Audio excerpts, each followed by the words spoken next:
The year was 2019. Many considered it to be Roblox's last good year before they went corporate and went to shit. This is sarcasm. Many iconic and popular Roblox games stem from this era, and you'd be surprised by how many. Tower Defense Simulator, Bad Business, Your Bizarre Adventure, Super Golf, hell, even the infamous Blox Fruits. Lots of these games are extremely influential and changed Roblox forever, but none as arguably influential as the beloved horror game series. And for those who are saying this game was made during 2018, I mean it technically was, but was released on 2019, so... If you watch my Roblox horror video, you know that I consider Camping to be the most influential Roblox horror game of all time. I'd even argue it's the most influential Roblox game of all time. It changed the whole horror genre for better or for worse, as it invented an entire subgenre throughout Roblox, eventually making the entire story game saga of the early 2020s. It blew up like crazy by the time it was released. It was revolutionary because of its unique narrative structure never seen in anything ever. These quote-unquote story games, as they call them, were extremely engaging. Samson, the game's creator, God bless his soul, eventually fully fleshed out the Camping series, creating one long narrative timeline with various settings and characters. Now, I would have gone through Camping's history as a game, because, you know, it blew up out of nowhere, but not much was known about Camping's development. There was barely any documentation on it. Hell, I don't even know when the game released. It was just a remastered version of a game Samson made months or even years ago. And there was a camping trip going wrong, which is the initial plot of the game. Yeah, good job. Staying on topic, the Camping series is still being played in Roblox even years after its popularity. Not mentioned in Camping 3 though, and honestly, I think that's a testament to how innovative these games truly were. Nearly 5 years after being up, still hundreds of players played every day. And sure, this series isn't talked about much anymore, but you can't deny that you can still see its influx across Roblox, especially with those shitty weird strict dad clones. And to be completely fair, during the game's popularity, I loved this. I was a little piece of shit during 2019, but still I loved the Camping series and what it had to offer. They weren't the best, but it was fun keeping track of lore and theorizing about certain details. And I wasn't the only one who thought this as well. Even now and to this day, brought up in the discussion, people praise the Camping series. Like, even after going through Reddit, yes, I know, and asking the subreddit about the Camping series, people still praised it for what it is, and I'm posting false information on the web. even those who did not just praised its significance, and yeah, I can see that. It had interesting gameplay with a variety of engaging characters, so I wasn't really surprised of why people still like it until now. But honestly, after replaying most of the Camping series, I always wonder, was the Camping series ever good, or was it nostalgia playing a huge factor? I mean, sure, 2019 was the last good year before the world went to shit, but can we just look through a piece of media without backhand experience just the way it is? Because honestly, looking back, the Camping series is flawed in many ways. Of course, I won't tell you why, but they had their fair share of problems. So which is why I'll be going over the 5 main games of the series. I thought it would be a fun thing to do for Halloween. I'll be going through each game and analyzing its story, gameplay, and that juicy lore. This game is going to be a trip, isn't it? Prepare your marshmallow, folks, because we're going camping!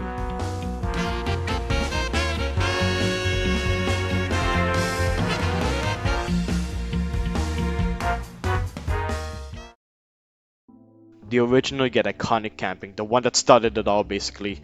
Now let me get this out of the way. The concept of this game is amazing. On the outside, this game might seem like a boring adventure game where you and 11 others just simply camp in the woods. But no, it subtly subverts your expectations. This isn't any normal campground, but a seemingly haunted one. It's a brilliantly executed bait-and-switch horror game. And yeah, that sparked interest to the niche genre that is bait-and-switch horror game, so good job. The gameplay is also simple. As mentioned earlier, you go on a camping trip. Now as you join this game, you're greeted with this basic lobby. Not much to do here other than to buy the items and to ride the trucks leading to the main game, and lo and behold, spec the woods, the main setting of Camping 1. And I must say, despite being a main area of the game, it does not hold up well. This entire setting design-wise just looks bland and dull. Sure, you can explore some structures at the beginning of the game, but that's it. The entire setting, a base made with copy and pasted trees and stone barriers. It gets boring to look at after a few playthroughs. But looking back at this compared to Camping 3, it just amuses me because Samson has definitely improved in building as the series went on.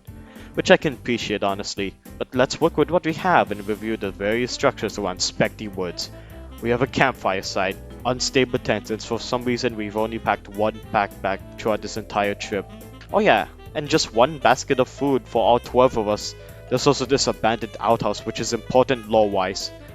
These oddly placed platforms, an E. coli contaminated pod, an ominous cave, and also this note which will be extremely important for later. Now I'm going to be completely fair here. They say that this map works well horror-wise. This does not look like a forest at all and it just feels uncanny.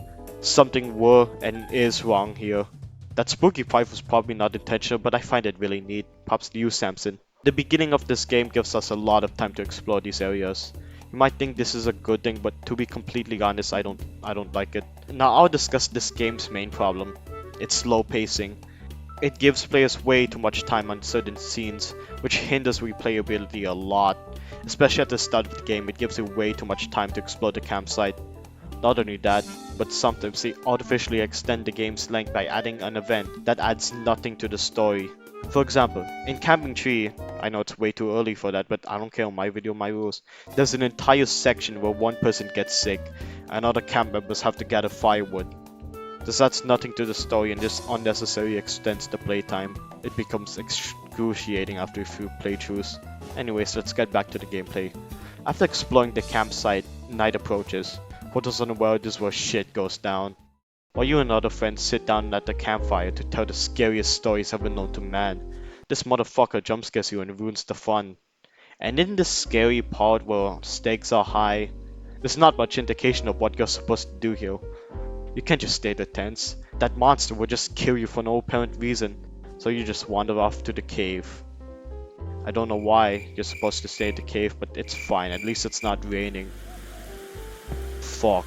The next day occurs. One of the tents magically got destroyed because of the rain, but thankfully almost everyone is fine.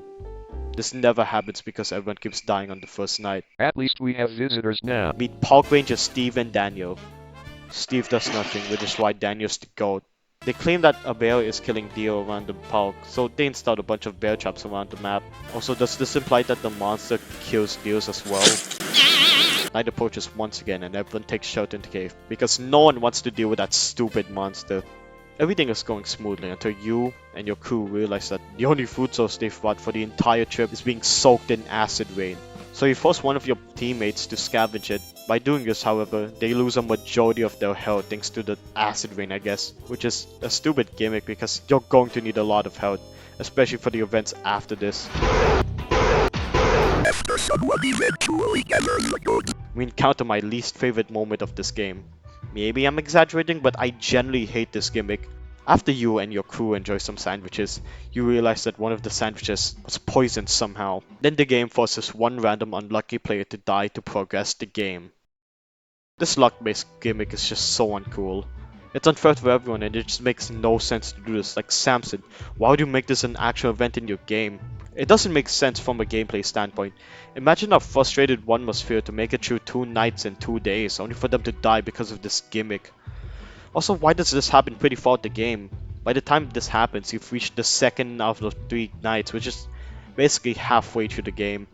So if you die, you have to go to the beginning, the monster encounter, the rain, the dead deer, and the picnic basket thing all over again. It's just stupid. And plus it's completely random and you have to rely on luck, so rant aside, after one player has been unfairly poisoned, the cave's entrance suddenly collapses, forcing you to break through a couple of loose stones to find an exit. Then, there's a tunnel leading to 2 ominous slides, one leading to your escape and one leading to spikes. Yet another dumb gimmick. If I wanted to play a game about luck, I'd just flip a fucking coin. Plus, if you're the person who lost the majority of their health on the rain, you're fucked. I don't like this mechanic. I didn't enjoy replaying this due to the luck-based factors in this game. After going through those strides, you're greeted with either flood escape obby or a dumbass bear maze.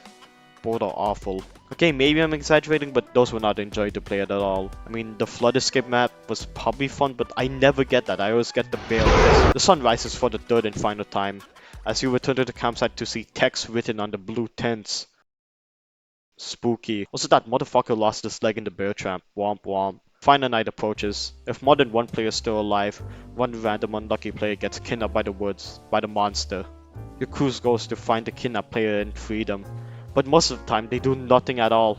You're just gonna be stranded in the rain in the middle of the forest while dying to the supposed acid rain. Also yes, this game doesn't require you to save the kidnap player in order for progression, which is really fucked up. You can just leave them to die in the rain.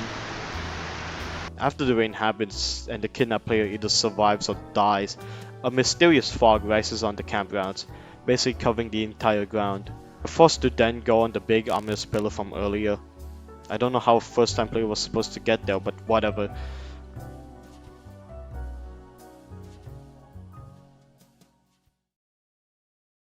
After that, we actually confront the monster who has been haunting us all. His name is Nightmare, by the way. I'll just mention that now. You'll get different endings based on how many players survived at the pillar. If more than one player survives, you get an interesting twist to say the least. As the monster approaches us, the sun rises and he falls due to only having one singular leg. Nightmare then goes on a monologue, which is like 4 lines, about how he wasn't trying to harm anyone. He was just trying to protect us from the actual murderer who is one of us. Very subversive. He supposedly went crazy trying to stop the killer. And then one random player is then chosen to be the murderer for like a plot reason. Until we find out they not only poisoned us, but kidnapped one of us as well. Then they murder us and that's how the story ends. Woohoo, yes. Okay, so I'm sorry, but this ending is just badly written.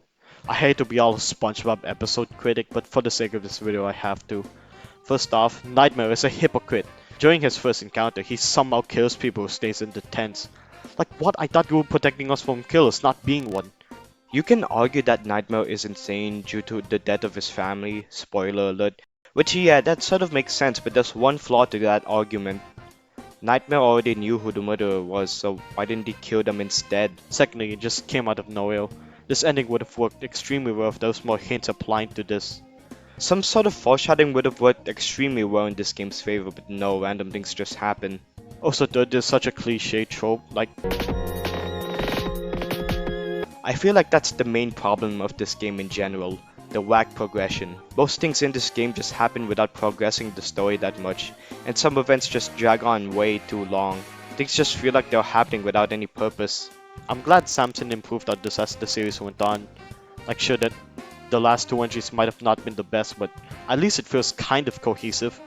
If you're the only player at the pillar, Nightmare just simply kills you because it's already implied you were the murderer. Okay, that's fine, no matter the ending, people would die, which is dog. Also, why didn't Nightmare just kill the murderer right there? Now let's talk about the lore. The overall lore of the series keeps things interesting. I mean, come on, it's lore. And to this game's credit, the lore is alright. You most likely already know the overall gist of the first game. A family of 5 go on a camping trip only for a psychotic murderer named Zach Nolan to kill all of them. All except one of them, seen in the secret ending, but that's for later. You know, I don't mind the way the lore is presented here. It doesn't present everything it offers at once here unlike other horror games. I also love how they expanded this plot further in other games, despite it feeling very forced. Like, come on, it's in the note. This is all an assumption, but I don't think camping was meant to be a full-on series. I think it was supposed to be a one-time thing, but no, the game blew up, and I don't blame Samson for exploring the lore more. It's pretty interesting. Overall, camping isn't as good as I remembered it, with really awkward pacing, dumb gimmicks, a dull map, and just following so much cliches found in any horror movie. Most events just happen without any progression. There's not a plot here and you just have to survive.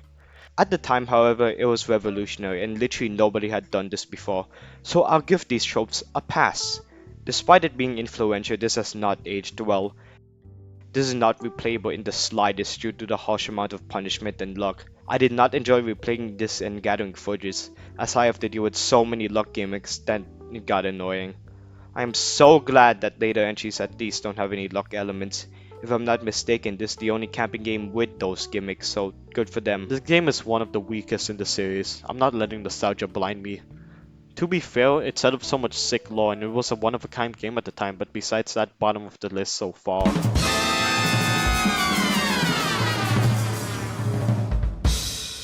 This is what most camping fans consider the best game of the series, and to be honest, I kind of see it.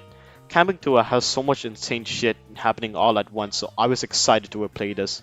First off, I immediately realized that people barely play this game. I spent around 20 minutes waiting for a full lobby. which sucks because these games honestly don't deserve to die.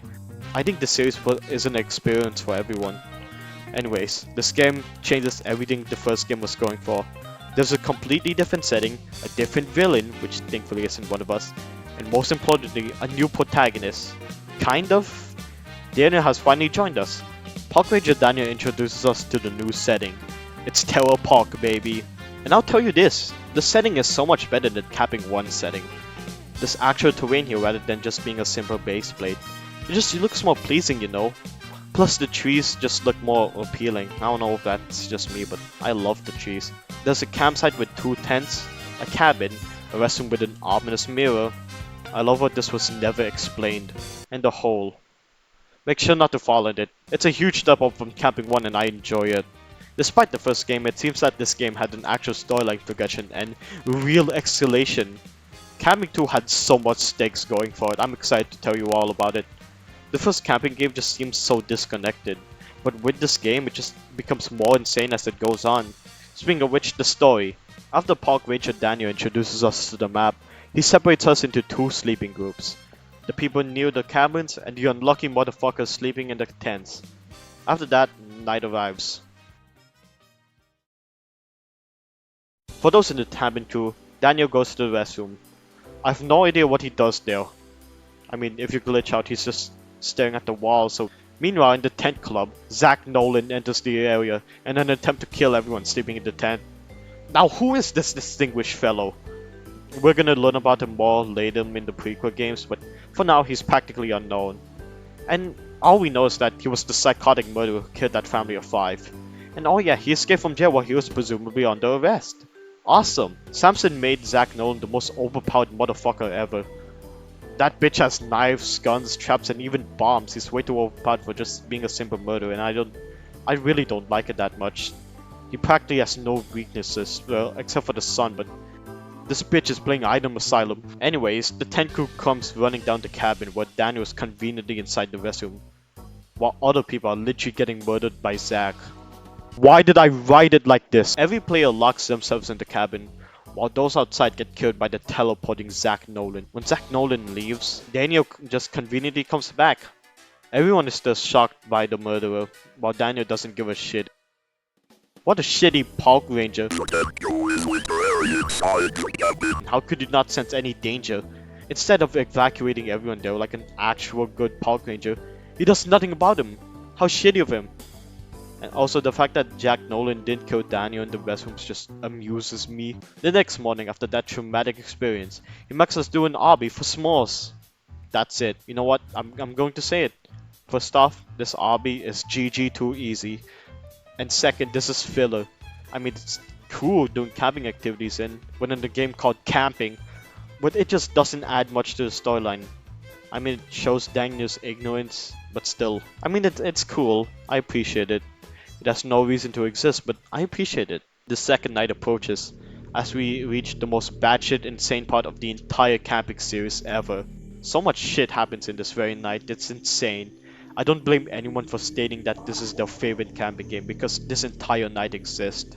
The night begins when every remaining player was sleeping in the tents.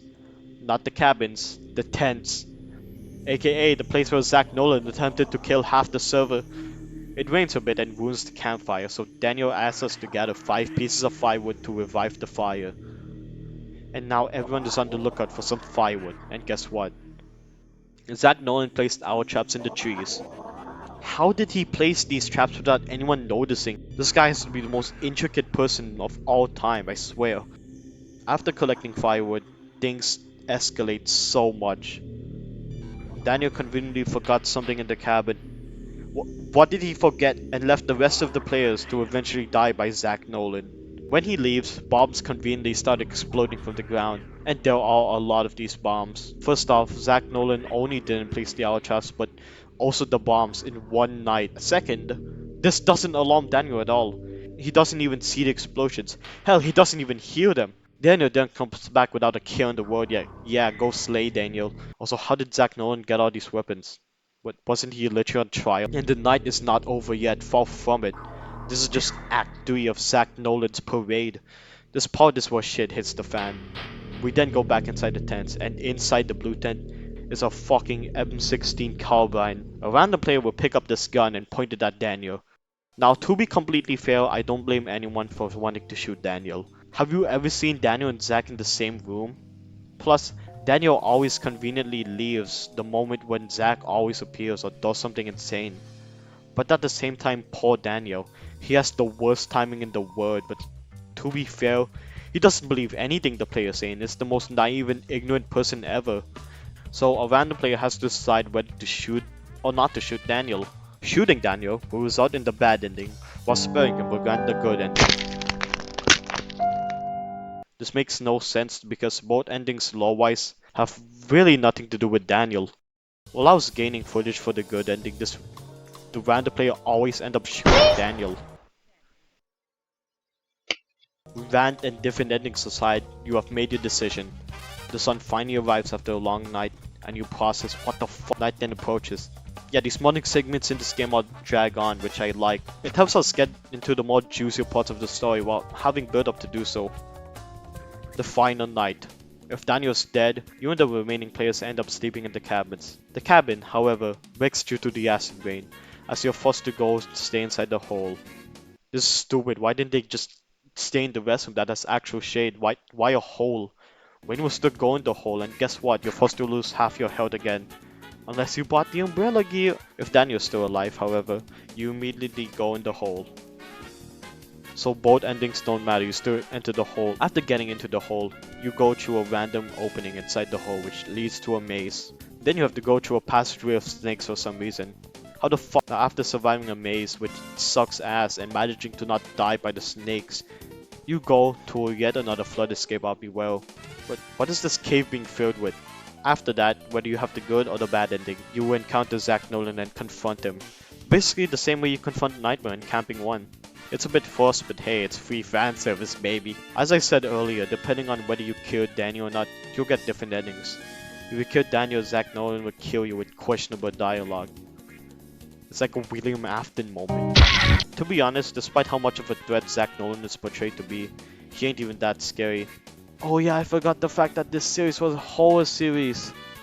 Let's discuss about that real quick. This series fails in horror. It just severely fails in horror.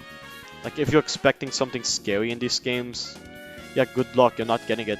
You get more scale factor just walking at the streets at night, not knowing if someone is out there to mug you.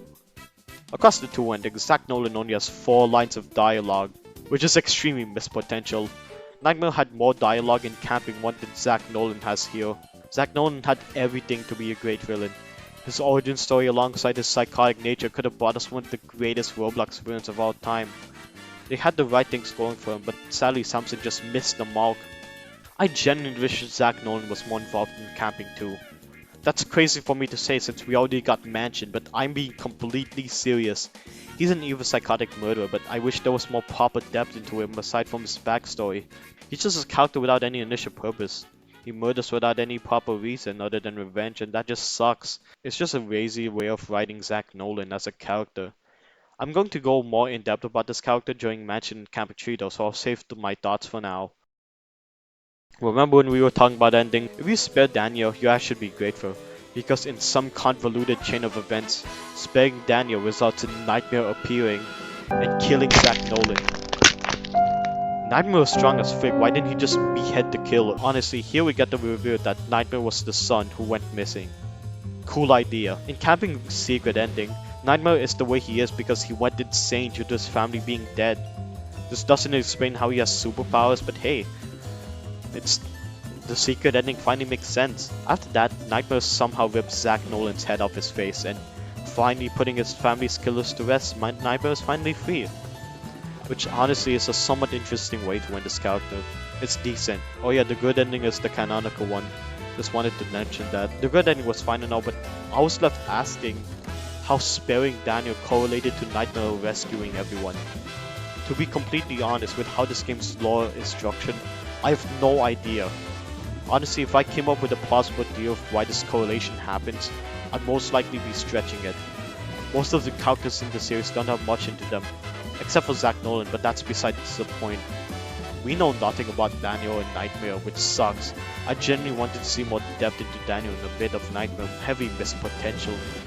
I mean, you wanted to know how many lines Nightmare has throughout the entire series? 9. 9 lines for being such a prominent character in Camping 1 and 2. I wanted to see how Daniel was related to either Zack or the family of 5 because Nightmare definitely knows who Daniel is. I guess my interpretation is since in the bad ending we killed Daniel, he decided that since we murdered an innocent man, he just leaves us to die, which is convoluted, but hey, it's something. I mean, this wasn't really explained, like 30% of things happening in the entire series, but yeah, this is extremely nitpicky, but it would have been cool to just know the characters a bit better, you know? But anyway, what did I think of Camping 2? It was good.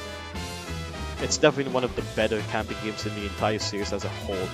It improves on almost every flaw camping had. It had cohesive progression, suspension escalation, a villain, high stakes, and just overall atmosphere. This game just had it all. This is everything a camping fan wanted, and honestly, it's just a solid story game in general. Nothing mind-blowing, but it's still good.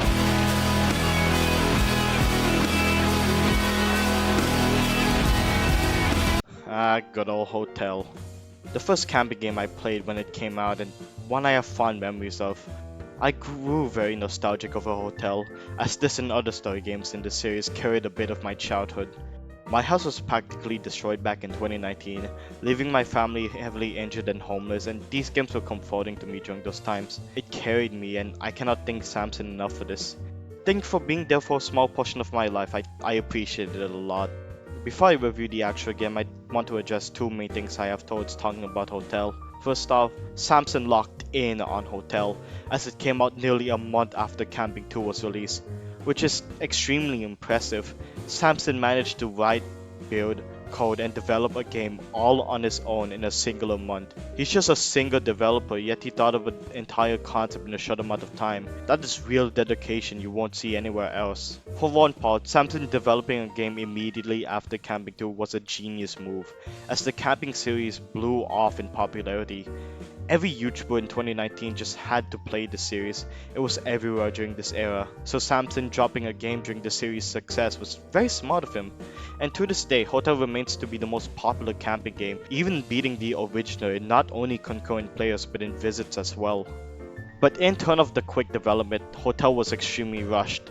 And if I'm being completely honest, Hotel is probably the worst game in the series from a game design standpoint. The game's development, although quick and impressive, still left some quality and testing. Hotel is a game that you can clearly tell was made under a month, as it suffers from a lot, and I mean a lot of bugs and issues. Messy AI for the monster with poor path fighting, poor design structure, walls so thin you can clip out of them. I mean, you get the picture here.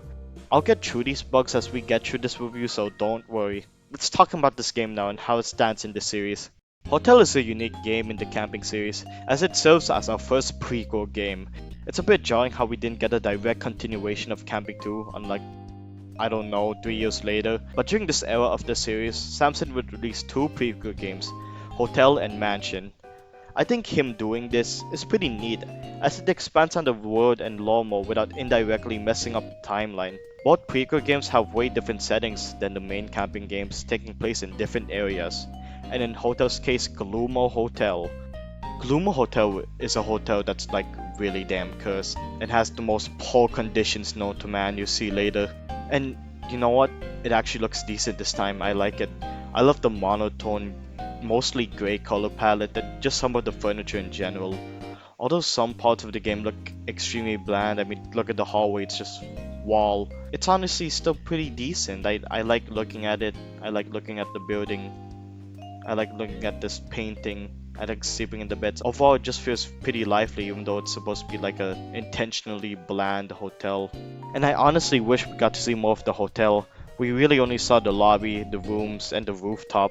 And maybe the cursed room, I guess. I mean, for a hotel, I'd really expect to see more variety in the rooms. But we'd spend most of the game in the same 4 areas. I mean, Camping 1 did kind of the same thing, but at least the landscape was big enough to explore. While in Hotel, you're mostly confined to one location. Whether it's the hotel rooms or the elevator, it gets stagnant. You know what else is also stagnant? The gameplay. The gameplay isn't really that cohesive or interesting in any manner. I would explain to y'all the overall plot of the game, like what I did to both Camping 1 and 2, but the plot is kind of nothing. Originally, that's what I was gonna do, but when I completed the script detailing the plot bit by bit, I actually hated it, so I just scrapped the entire script and made a new one, which is the one I'm reading. This game's premise is you at a hotel surviving different anomalies and also a monster haunting the hotel. Oh my god. It's very similar to Camping 1, being groups of players surviving an evil monster. Both are also similar with their pacing, except Hotel is more fast paced, like Camping 1's Snooze Fest. It starts innocently at first, like how other camping games would start. Having you book hotel rooms with a mediocre looking bedroom. There's 2 beds, a bathroom, and that's it. There's also a big ass window that you can like jump off if you want to. After that, you wait for the night and an alarm goes off. Attention, please. There has been a report of an emergency. Proceed calmly to the nearest exit and leave the building immediately. Do not use the elevators, use stairwells where necessary. Forcing everyone to go in the lobby. After you realize that the alarm did absolutely nothing, every player goes back inside the elevator, where this giant-ass mutated creature chases you before the elevator conveniently closes. You then all enter one singular hotel room, only to get visited by an innocent family of 5 regarding the noise earlier. The father, who was told that the scream was from a monster earlier, is ignorant and think they're crazy. How ignorant of him, I wonder what he's gonna ignore next. But for real, what an amazing family. I hope the camping trip goes well. After this encounter, the plot goes for a complete nosedive and becomes incoherent. You realize there's a phone in the lobby, you take the elevator to find it but end up getting straight sent to a cursed floor in a hotel. I would question the entire logic of this hotel, but hey, that's not what the energy is it. We do the RB where the floor is somehow cursed, and we enter a room where the front desk agent from earlier, who even care, is dead. We then climb back to the lobby where we finally call authorities to protect us, and they're coming via helicopter in the rooftop.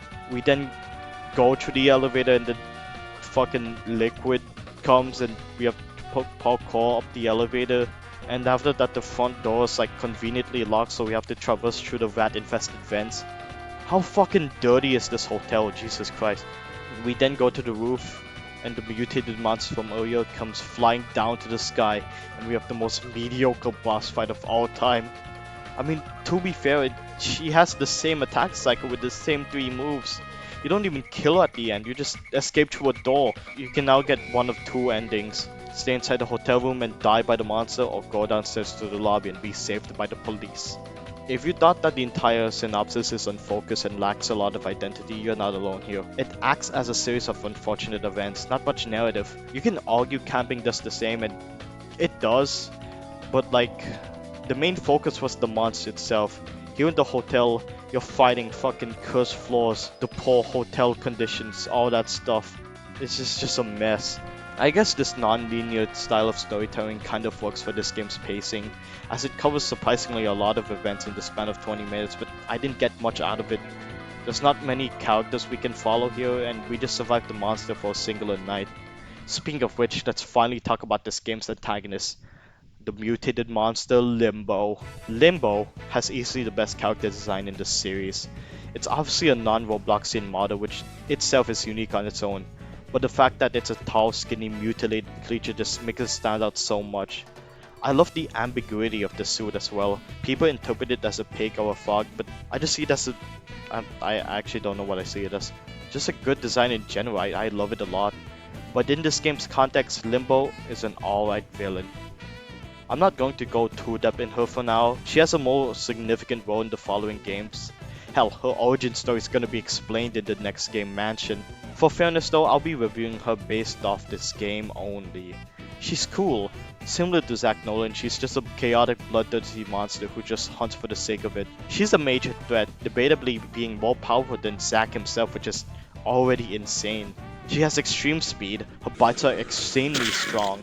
She can manipulate reality to spawn flaws. She can drop from the ceiling and take no damage. She can self-explode herself and tank it all. She can throw cursed projectiles, and with all those powers, you think she'd have a weakness, right? Nope, absolutely nothing. She's not even stupid. She's actually the master of deceit. In the ending where we stay in the hotel room instead of going down to the lobby, she disguises as room service and kills us. Wonderful. She solves the same issues as Zack. They're way too overpowered for their own good. I nearly prefer Limbo just because she doesn't have plot armor. Oh wow, yes, awesome. And also, she's not corny. She doesn't say, "Oh my god, I'm Zack Nolan." Oh, with all that out of the way, you might be under the impression that I actually hate this game. Well, not really. It's infinitely better than Camping 1 due to having no luck-based mechanics and overall a better pacing than Camping 1's fucking... But there's one thing about this game that I seriously love. One that I haven't exactly mentioned yet in the slightest because it's such a niche and unintentional feature. Well, I'll tell you what it is.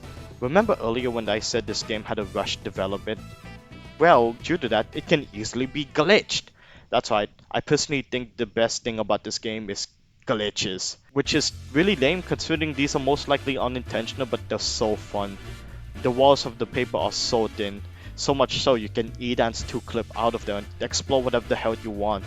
It's a great out-of-bounds experience, and you can even spoil the game yourself if you want. Just let me show you my experiences with clipping out of the hotel. I clipped out of the hotel and my god, the exterior looks amazing. Velocity design comfort ass hotel.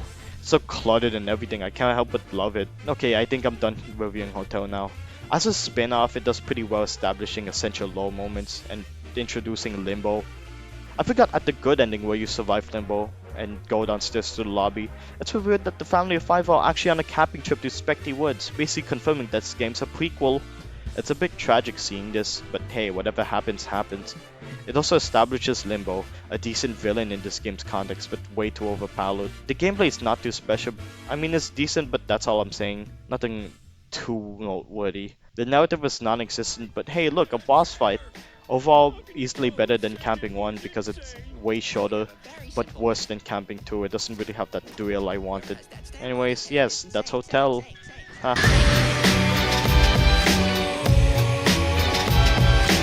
Alright, sorry if I sound like really sick. I just recovered from a tonsillectomy and I'm like having a cold right now, so please bear with me. Samson cooked hard again, as this game came out nearly 1 month after Hotel. And yes, it's another pretty good game, like what I said earlier. Now, this game is pretty unique, as it's probably the most different out of any other game in the series. It's the first ever game chronologically taking place before Hotel. It details the origin of both Zack Nolan and Limbo and how they became the monsters they are now. This game has the most lore dump. If you're interested in the overall lore of the camping series, this is the definitive game to go through. It reveals so much and answers most of the questions previously established. Why did Zack Nolan kill the family of 5? What did the family do to cause their eventual death? How was Limbo created and why did Zack become a murderer? Honestly, the lore and the story is the best part of the game, as the gameplay is infamously, and I mean infamously bad. If you were there to see it, you know how disliked Mansion was on release. People to this day say this game is the worst in the series. I mean, wait, really? Worse than Camping 1? Would Samson really stoop that low? Camping 1 was already bad with its extremely slow pacing and the luck-based mechanics. How could you possibly beat something like that? You'll see. The game's setting and plot is way different than any other camping game. It mostly takes place in Jack's luxurious mansion. Wait, who the fuck is Jack? Named Meevil Mansion. And on an unrelated note, my god, I love the description of this game. It's a hard time for Jack, so he decides to invite over the entire neighborhood for dinner. In a group of 12, you'll be traveling to Jack's luxurious mansion, hopefully talking with friends who will make him feel better after what happened. Do your best to cheer him up. It has nothing to do with the actual game, I love it. Now, what I can give this game credit for is the presence of a narrative. Not a strong one, but a narrative nevertheless. It feels a bit more cohesive than most camping games, specifically Camping 1 and Hotel. There's an actual story being told rather than just incoherent events. That's like the one positive I'll give this game though, because my god, this game's the worst in the series. I know that's already a wild take for me to say, but I have extremely valid reasons to think this way. Before I can get through the review though, I just want to say that there was a player drought happening in these games. I should not wait 10 minutes for the servers to eventually fill up. It's worse than Camping 2 situation. I mean, I wouldn't blame anyone for not playing this. This game's a nothing burger. And before I rant about this game, I just want to say I feel like really bad for Samson, even though I'm just like critiquing the game. So Samson, if you're watching this, please, I love you, man. I love what you did to the Roblox community. Please, please, God. So the game starts out in an extremely awkward way. Upon joining the game, you and some other people spawn inside this little neat house. It has nothing but a living room and a nice 24-inch TV. This is the peak NYC build. The TV shows some interesting images, such as the camping logo, some really funny animals, I love the funny animals, and this infamous image. This image is a news forecast showing that local resident Emma Logan got hit by a car and presumably died. Hey, wait a minute, that man looks hella familiar. It's probably just me though, you can even see him and his family watching this very image. After a few seconds, you've received a letter from the wealthy Jack Logan, inviting you to... My mom's calling. My bad. Inviting you and all the others to dinner inside his mansion. Holy shit. After receiving the letter, it becomes nighttime immediately. Yeah, the introduction sequence is awkward. It could have just started with us going to the mansion, but nope. We start with an incredibly quick and unnecessary morning sequence. And now we're headed towards his mansion in a free modded truck. Let's now head to this rich guy's mansion. Interesting how he invited everyone in the neighborhood, yet this family ain't coming. Weird, huh? Okay, jokes aside, if you passed 3rd grade, you already know what's going on here. Some random guy killed Emma Logan in a car accident, who is Jack Logan's daughter. And based on the game's description, we're going to cheer him up after the passing of his daughter. You know what, I actually like that setup. I love how it started this time, unlike anything Samson has done. In fact, this game doesn't explicitly say any sort of lore. You just have to pick up the puzzle pieces as you play. The lore is pretty neat, but the gameplay isn't. As the next segment is an unnecessarily long driving sequence, where you drive through this extremely dark and narrow road. This scene takes like 3 minutes, that there's absolutely no reason for us to do this. I mean, there's not even any interesting scenery to look at, it's just stone walls. The only thing noteworthy about this road is the flower memorial in regards to Emma Logan. So this must be the place where she got run over, huh? After driving what feels like an eternity, you finally arrive at Jack's luxurious mansion, and my goodness, that is a huge mansion. Also, he's not even our neighbors. What do you mean the entire neighborhood? I'm extremely excited to explore the whole mansion. The potential of this change of scenery is insane. You can do lots of stuff with this, Samson. Oh, that's it? We got this extremely huge mansion, only for us to explore like, what, 4 rooms? Really, Jack? And yeah, despite the game being called Mansion, we don't explore much of the mansion itself. It's so boring. We then enter the luxurious mansion as we head inside Jack's dinner table, and here he is, the balding monster we love to hate. Bald ass looking grey ass motherfucker. As we all sit on the dinner table, Jack monologues to us. He thanks us for coming to his mansion, but some people still didn't come. These people weren't just ordinary people but have harmed Jack in some way, yet they never came. He just wanted to talk to these people, yet they're scared of confrontation. Out of anger, he walks outside the dining hall just to get dinner. We then try to check up on him after he'd crashed out in a... What's happening? Okay. He then proceeds to chase everyone while holding a knife. Out of fear, we run to the nearest room and lock ourselves in it. Holy shit. So yeah, if you couldn't already tell by the mask, Zach Nolan is Jack Logan's alter ego. He has gone completely insane after the death of his aforementioned daughter. And after finding out the person and his family who hit his daughter didn't even attend this event, despite only hosting the event for them to attend, he went rogue. Honestly, this character change is a decent way to explain why Zack is the way he is. Although I'd admit it's a bit contrived, I mean based on what we see later in the game. He just seemed to be an insane psychopath before he used this Zack alter ego. Does the line "you would need to take the place" imply that Zack's a psychopath since the start? I mean like, he was already insane at the start. I mean, for God's sake, he has an underground dungeon in his mansion. May I say more? We're now stuck inside this room, hiding from the chaotic, unpredictable killer outside. What the fuck? For the sake of clarity, I'll call him Zack for the rest of the video now. While we discuss about what happened, Zack somehow breaks into the door, making this little neat shining reference, although more adjective. Now in this situation, how do you escape a bloodthirsty murderer headed towards you? That's right, go inside through this ominous closet leading towards this strange room. This room has a table in it, and on top of that table are dismembered robot parts, which strangely resemble Limbo, and strangely a bite-sized coffin beside the table. Why do you say bite-sized? Weird, huh? Oh, hello Emma. This scene alone reveals that Limbo is Zack's deceased daughter, Emma Logan. Her soul was presumably put into a suit to bring her back from the dead, and in the events of Hotel, it did work.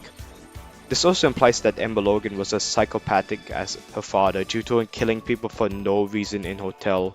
Her and Zack's motives are really confusing. I mean, Zack's able to revive and communicate with her daughter. Why would he still follow through the plan that he already did in camping?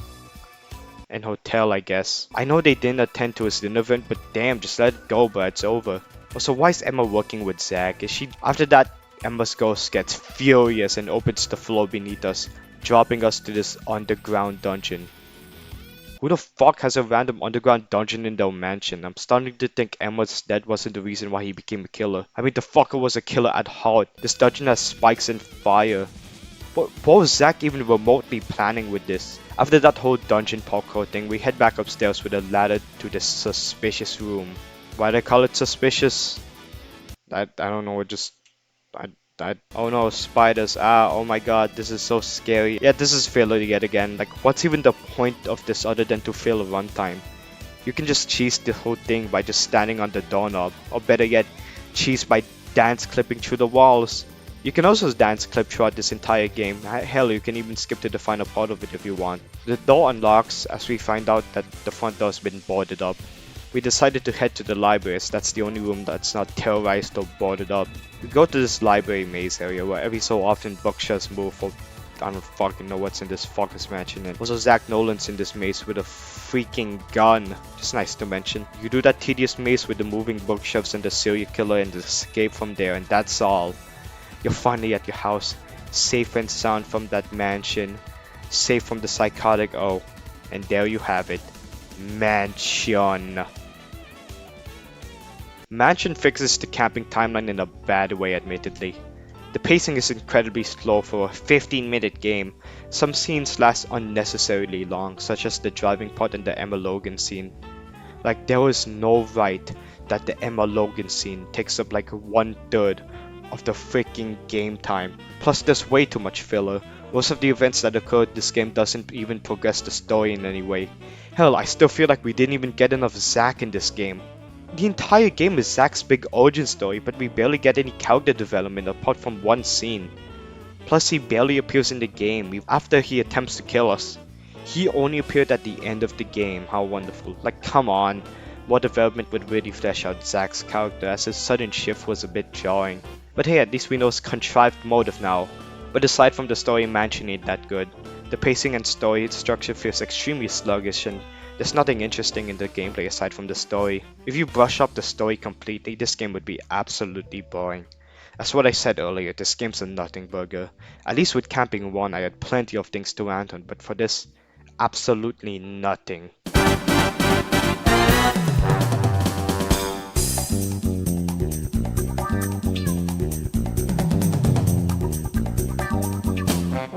We are finally here. After 50 minutes of pure rambling by Cracker Snackle, we finally reached the end of this ambitious video. I mean, kind of, there's still a segment after this, but still. Because after Mansion was released, nothing much happened, so the community anxiously waited and waited. We didn't know what was going to happen. Was Samson going to release another spin-off, or would Mansion finish off the main plotline? The small yet active community was heavily engaged. Now we got Zack Nolan and Limbo's origins. What now? Didn't Zack Nolan die in Camping 2? What else is there to continue?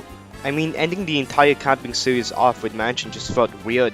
It's like ending a TV show with an episode about the villain's backstory. It doesn't feel cohesive at all. So the fandom waited and waited. Thankfully, Samson didn't rush things this time, and he took time developing this new game. I mean, look at the silly post made in November. He must be cooking something. And so, after a long time of waiting, Samson announced something. On August 2020, Samson confirmed the release of Camping 3 after the release of his other game, Armageddon. I'm not gonna go too in depth on Armageddon. I'm not really gonna play it as it's entirely separate from the Camping series. It's about surviving different monsters in various dungeons, which sounds neat, but it's not for me. And so, on December 2020, Armageddon finally released, and now Camping 3 was in the works. Then, nearly a 6-month wait, the heavily anticipated Camping 3 came out, acting as the possible finale to the whole series. Camping 3 acts, and is most likely the final installment of the Camping series. I mean, there was an extremely small chance Camping 4 would be made, but I don't think it will happen. Camping 3 takes place after Camping 2's good ending, where Zach Nolan dies and Nightmare is released from his suffering. Our setting for this game is Wicker Peak, a snow-filled mountain area, which looks stunning. This is easily the best designed camping game. The atmosphere is just stunning. The trees feel more natural and the snow just feels really cozy. Although one huge problem about the map is that you can easily climb on these stone barriers. No invisible walls are blocking you, you can just chill out there all you want. Aside from that, this game looks extremely good. But sadly, unlike Camping 1, there's barely any special structures we see. All we got was a big lodge, a frozen lake, a cave, and a camping site. The map's mostly confined in this cold forest area. And guess what we got, guys? We got something Samson took away from us ever since Camping 2. Bog Park Rangers are back! Steve and Daniel return to introduce us to Wicker Peak. Daniel sadly does all the work again instead of Steve.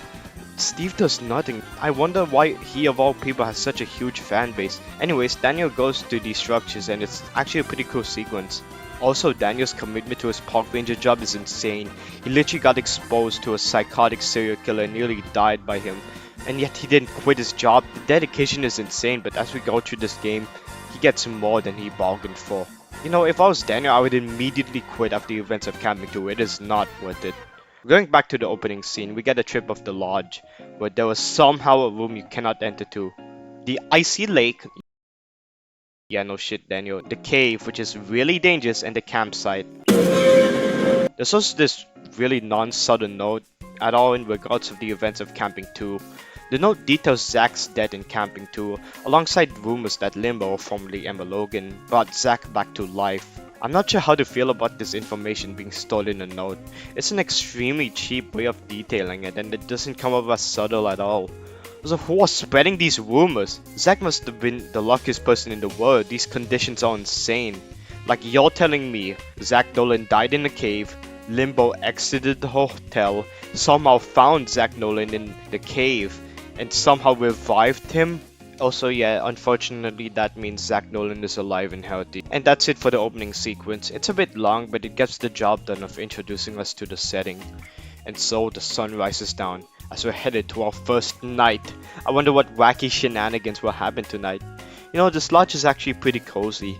I wouldn't mind if anything happened tonight. I would just love to enjoy a cup of hot chocolate and enjoy the cold winter night.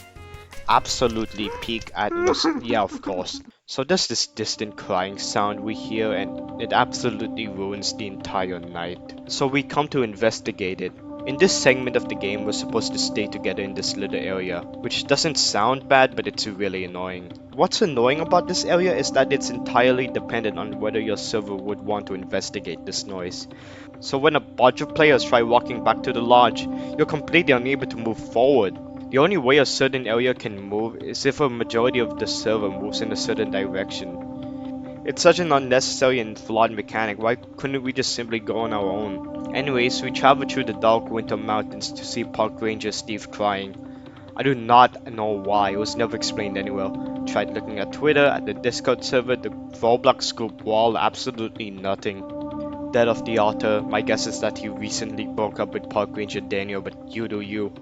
After the copious amount of coping and seeding, this happens. Yeah, he gets eaten by an ominous mouse creature, similar to the one we saw earlier. This mouse summons the powers of Zeus and strikes lightning bolts everywhere. This threat is beyond what Zack or Limbo could ever do. This motherfucker controls the weather. We then run to the lodge and lock ourselves in. Man, Samson has been power creeping these antagonists ever since Camping 2, it's insane. The sun rises and we're headed to one of the most pointless events in the entire series. You heard that? That right there is a sneeze. Someone somehow got sick. Alright, before I rant about how this segment is a disgrace to game design as a whole, I just want to address the obvious elephant in the room. This game was released during the pandemic. That's all I'm saying. During this morning sequence, one random player becomes sick, occasionally sneezing and infecting players in a certain range, while damaging said player. I just love to infect people whenever I can. After this incredibly long scene, the door to the lodge finally opens, and we're supposed to get some firewood to cure the sickness. The firewood is scattered throughout the map and they emit some sort of orange light. We then collect these firewood and place them at the fireplace, completely healing our sickness. Why does this part occupy the entire second morning sequence? It doesn't have much narrative significance, nor does it advance the plot further. It doesn't expand on anything, so what's the point? Daniel isn't even there, where did he go? Considering the mouse, we decide to take shelter in the cave at night, since staying at the lodge is a huge risk. Both options are stupid, since the cave includes risk of hypothermia, flooding, falling rocks, or physical exhaustion, while the cabin only has the risk of getting killed by the mouse. Pick your fucking poison. We enter the cave only for a convenient avalanche to spawn, blocking the only entrance of the cave.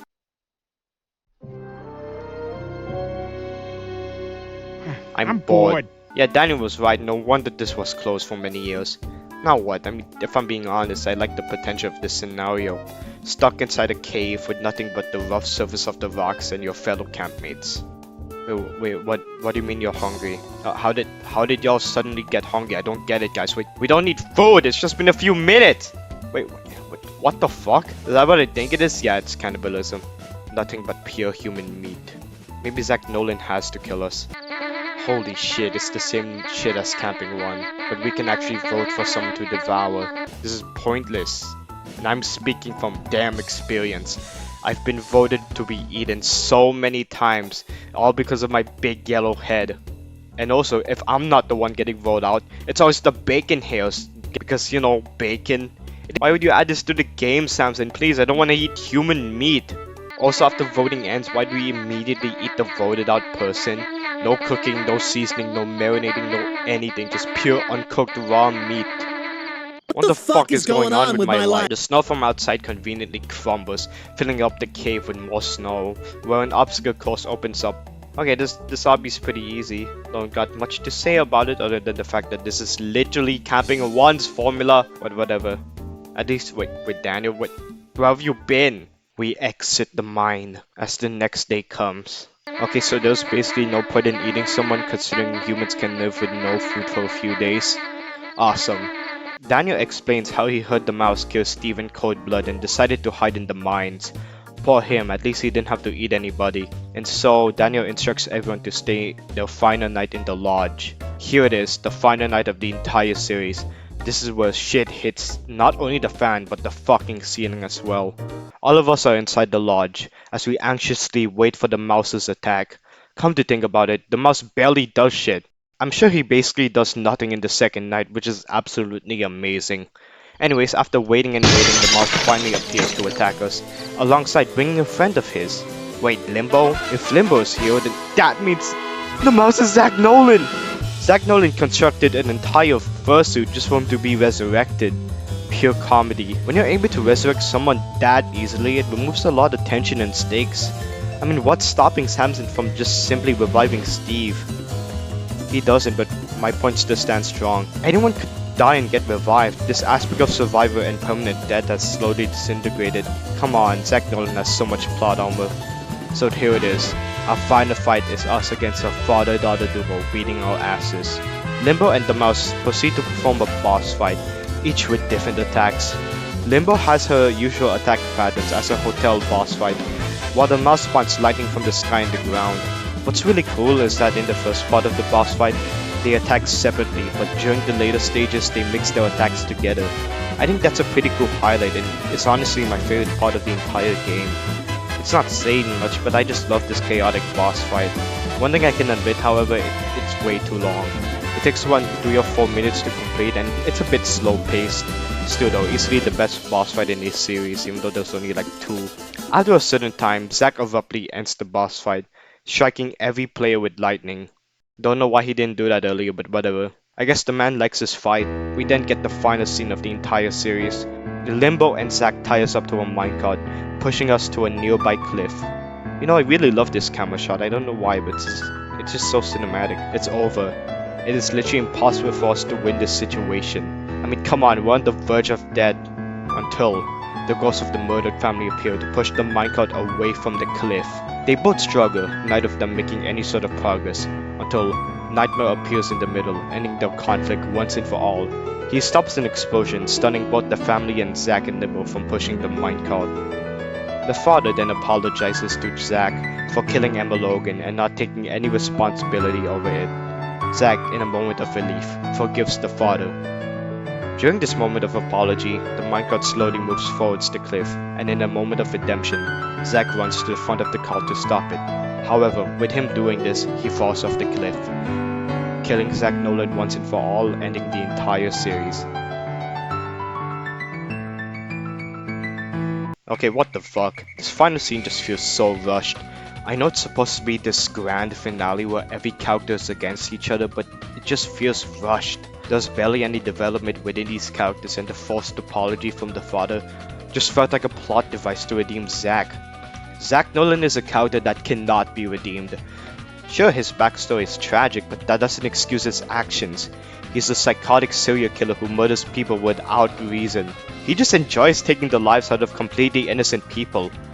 You can argue because he's so caught up with the death of his daughter, but he can easily resurrect her and communicate with her, so what even is the point? What even is your endgame? Security system takes control of Squidward's house and begins attacking the city, leaving the mayor to give Squidward community service for the damage he caused, even though SpongeBob and Patrick were in his house for the whole fucking time and were responsible for everything. Ah! Fuck this episode! This finale just portrays the father as the villain here. And sure, the father didn't do much, but that isn't as much as what Zack does. Like, why would Zack be the one forgiving the father? It should be the other way around. Also, the way the father and Zack interaction is played out is so forced. Like, Jeff, what do you mean by that? Zack was like 99% in the wrong here. It's just a rushed way of making Zack's redemption and sacrifice feel more emotional. But it just comes off as pretentious. Zack doesn't deserve redemption. Like, you're telling me sacrificing yourself to save a few people while already ending the lives of many redeems yourself? There should have been more development, because this really sudden change of behavior from Zack, pushing us off the cliff to save us, just doesn't feel natural. Also, I was really disappointed Nightmare wasn't implemented much, despite this being the final game in the series. He does nothing except stopping the current conflict between the family and Limbo, and Zack of course. I wish he was implemented more to the plot, rather than just being a simple plot device. Or him. But as a finale, Camping 3 doesn't really work. Aside from the final fight, it's still pretty much a basic camping game. It doesn't really bring much to the table, and it follows the same tropes as Camping 1. Plus, the amount of filler in this game is insane. The entirety of the second night adds nothing to the story, and it's just there to fill the runtime. It just doesn't have that grand scale as a finale, you know, but at the same time, I think this series properly ended here. There's still a small possibility of Camping 4 to happen, but what story is there to tell anymore? Zack is hopefully dead, and everyone's arc just comes to a full stop, but by the off chance it does happen, I hope Zack's dead. I wouldn't say this game is better than Camping 2 or Hotel, but I wouldn't say it's as bad as Camping 1 or Mansion. It does have some highlights such as the boss fight, so it'll be in the middle of the list. And that is my ranking. Camping 2 is the best, obviously. It has the most action, most drama, most everything. Hotel is also pretty solid, although incoherent. Camping 3 is here for the reasons I said. Camping 1, the luck-based mechanics and the lack of replayability. And Mansion, which has nothing. And with every camping game reviewed, let me explain to you the entire lore of the camping series. Our story starts off in Mansion, where a father named Jeff accidentally ran over Emma Logan, daughter of the wealthy Jack Logan. Due to Jack's grieving of his daughter, he invites everyone in the neighborhood, including Jeff's family, to his mansion for dinner. Almost everybody attends except for Jeff's family. Because of this, Zack goes completely rogue, using his Zack Logan persona to murder everyone. In one of Zack's rooms, we see Emma Logan's coffin and her ghost beside a deconstructed animatronic build. The remaining guests survive Zack's reign of terror until he follows them home and kills them. The story continues in a hotel, where the hotel residents are getting attacked by Limbo, whom is Emma Logan controlling the animatronic suit. Limbo is also working with her father to kill Jeff's family, who are also inside the hotel. The residents then call the cops to stop Limbo's terror as we find out Jeff's family is going on a camping trip in Specty Woods.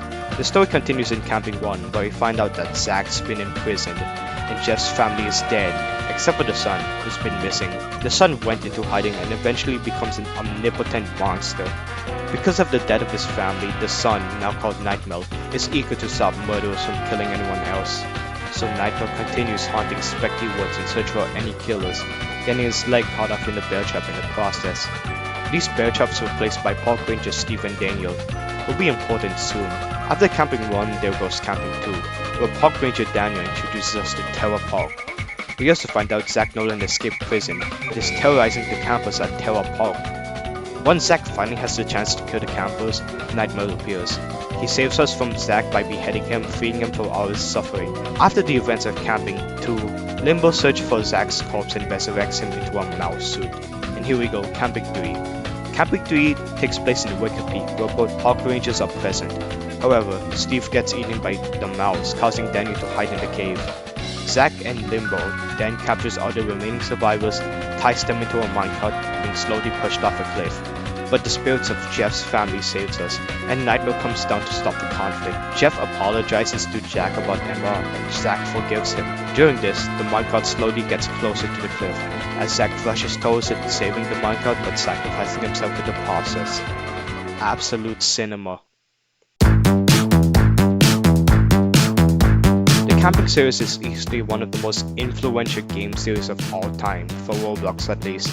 Sure, narrative-driven games were still prominent during 2019, but Camping 1 basically popularized and reinvented the whole formula. The story-driven aspect, alongside having some sort of survival, was extremely engaging, so lots and lots of copies came to Camping, even some still being made today. Camping single-handedly started the whole story game saga in the early 2020s, where almost every developer had to make a story like Camping. Most of them failed. I mean, many games were clearly inspired by Camping, most notably Airplane, Field Trip Z, and Break-In. And Break-In is ironically doing way better than the Camping series, so good job, Cracky. And still, these narrative-driven games are still being made to this day. Samson basically changed the whole site for better or for worse, and revolutionized the whole horror genre as a whole. And so with this, I'd like to thank Samson himself. I know he made other games, but I'd like to thank him mostly for the Camping series. As a solo developer, it's really cool how he even made all of these. And although in my opinion the Camping series wasn't as good as I remember it, it was still a cool series to look back on. I'm extremely sorry if I came off as negative or harsh in this video. I usually don't like ranting in these types of stuff. Samson, I appreciate you a lot. I mean, hell, I made an hour-long video just about your most popular creation. I clearly care about the Camping series, and I still love it despite its flaws. And for those who are saying I care too much about it, you clearly do as well. I mean, hell, you're still watching this video. And man, this video took a while to make. 9 months in the process. Like, this thing was so integrated into my life. I mean, I've improved my writing ever since. I mean, I'm not exactly proud of some of the writing or editing in this video, but I'm still glad I even made it. I've always wanted to analyze this niche Roblox series, and I'm glad I was able to. This is my second big video, and I hope to make more. I'm extremely sorry that it took as long as it should, but that is on me. Aside from that, the Camping series was pretty cool. I know I'm contradicting myself, but I'd say I appreciated and enjoyed it more than I liked it. Sure, the series is flawed in many ways, but I just love it and I can't explain why. And with that out of the way, thank you for watching this video, and thank you, Samson.